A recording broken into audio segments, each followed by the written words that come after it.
Thanks very much, Deputy Speaker. 8 long years, and what did they come back with? What we've got in front of us now has nothing to do with the working group process that took place. What we have in front of us right now has nothing to do with anything about post-COVID reform. Nothing at all. What we have in front of us is the same old ideological wish list that this government always believed in and they just put in the back drawer for a long time. What was the point? Remember all the stories about the new Accord, about the Prime Minister believed he was going to be the next Bob Hawke.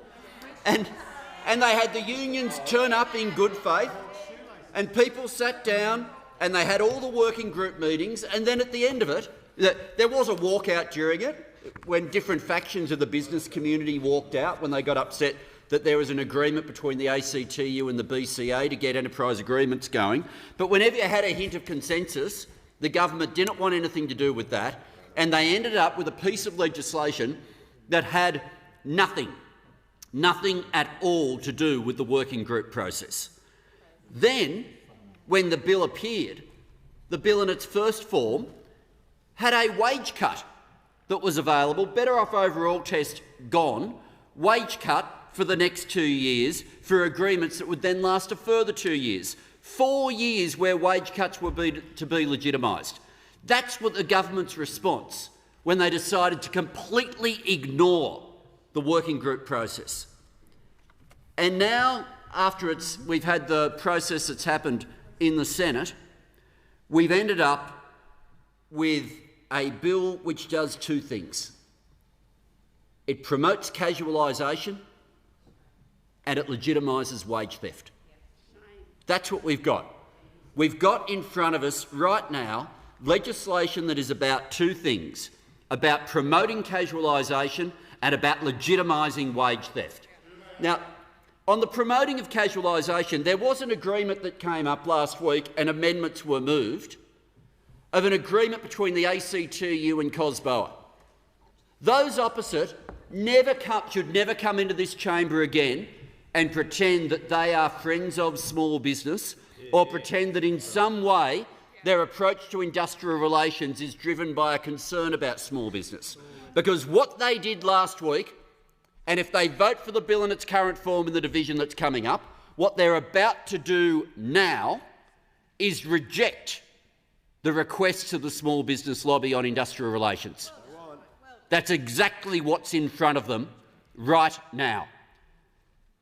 Because the approach that was put there, and we moved those amendments, and then the government decided, no, you can't have any of that, and then we successfully got some other sections out of the bill, and then an 8-year-old government did something you would expect from an 8-year-old.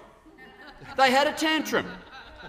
They had a tantrum. And what they said was, if you're not going to let us cut workers' pay, then we won't criminalise wage theft. That was their decision, that if they don't get to cut pay, they won't criminalise wage theft. And so we end up, for all the questions that have come across the chamber over more than the last 12 months, of 7-Eleven, about the hospitality industry, about retail, about example after example where people had their wages stolen.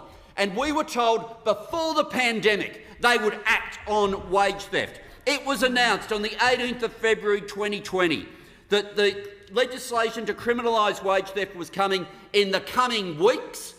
And what happened when they finally had the legislation before them in the Senate that they had said they would bring in? They moved to delete it. They moved to delete their own section of the legislation. Even though originally none of this other stuff was attached to it, they then became so committed to the cutting of wages, they became so committed to making sure that people didn't have to know what was in their enterprise agreement when they were voting. They became so committed to 8-year greenfields agreements without a pay rise that they ended up saying, well, if we can't have our toys, we won't act on wage theft. So I'm moving amendments that have been circulated that bring those provisions back, that bring the wage theft provisions back into this bill and And so I move the amendments that have been circulated in my name. They do two things. They bring back those provisions and they make sure that we act on the criminalisation of wage theft.